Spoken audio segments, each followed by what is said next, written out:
important for you to know that all of these incidents are of concern to the Government of Alberta and certainly Alberta Environment and SRD.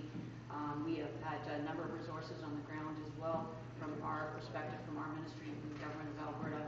We have had our emergency firefighting crews on the ground fighting the grass fires today, all day. They will be back in the morning on standby and will be there if needed again, as they were today.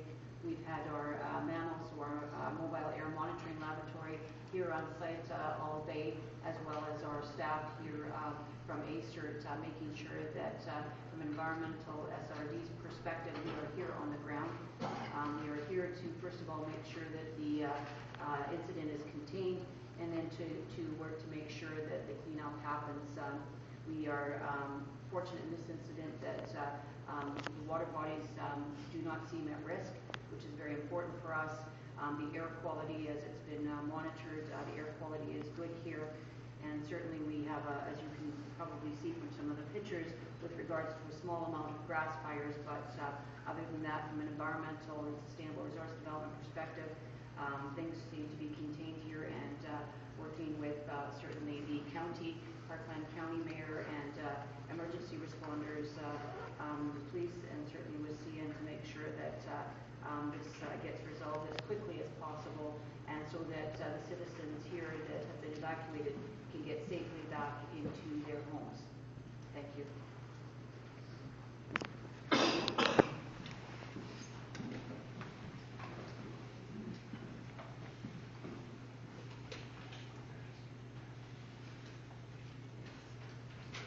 Thank you very much, everyone, for coming this evening.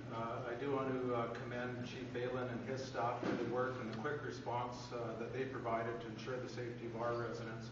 And I also want to extend our thanks to the other agencies involved, the province of Alberta, led by Minister McQueen, and the efforts provided by their staff, the RCMP, and some of the other jurisdictions as well that responded to this incident.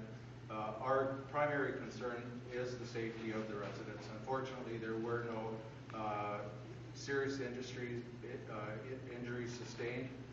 We look forward to working collaboratively to ensure that our residents can get back to their homes and resume with their lives, and the businesses in the area can get back to business as well. So we look forward to a quick resolution on this.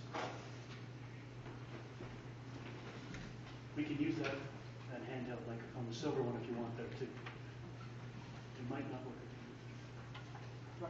Try it. Good evening, everyone. Thank you for coming. The RCMP role in this emergency is the containment of the scene and ensuring that no one that is unauthorized to go back towards the location. We're working with our partners in making sure that the scene will be secure prior to the residents going back to their homes.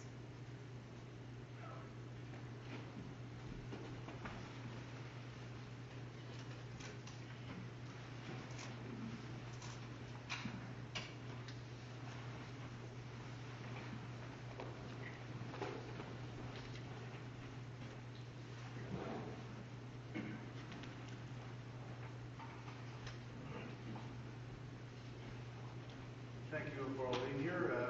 Just like to let you know that I'm James Carmichael, Regional Senior Investigator for the Transportation Safety Board. We currently have 2 investigators on site right now. What we're doing right now is we haven't been able to get up to the actual cars, so we're collecting any electronic data such as a locomotive event recorder, which gives us train speed and how the train is being handled. Any other thing, we're looking to conduct interviews with the crew and people from CN. We're examining any of the photographs that we've got from the accident so far. Once we get into the site, we'll be able to take more. During the process here, we'll examine how the train was being handled, which is something we do on every investigation. We look at all the equipment, the rail cars. If they were performing well, we'll look at the history of the rail cars. Were they maintained properly? We also look into the track side of it, including the inspections and all the other components that make the track work. We also look at some of the operations in general for the organization and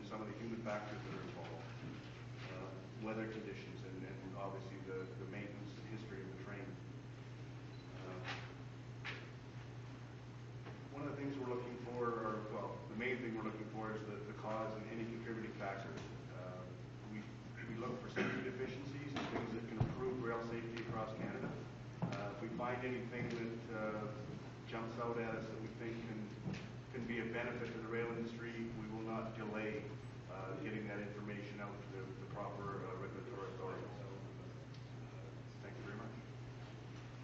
Thank you. So now we'll open up the floor to questions. Please direct your question to the appropriate individual. We'll make sure that we have the mics set up in an appropriate fashion. Mr. Phelan, do you know if there has been any damage outside of the train itself? Has there been any damage to buildings or structures in the area outside of the train? As far as I know at this point in time, there is no significant damage to any values at risk, and the damage is localized to the assets of CN Rail.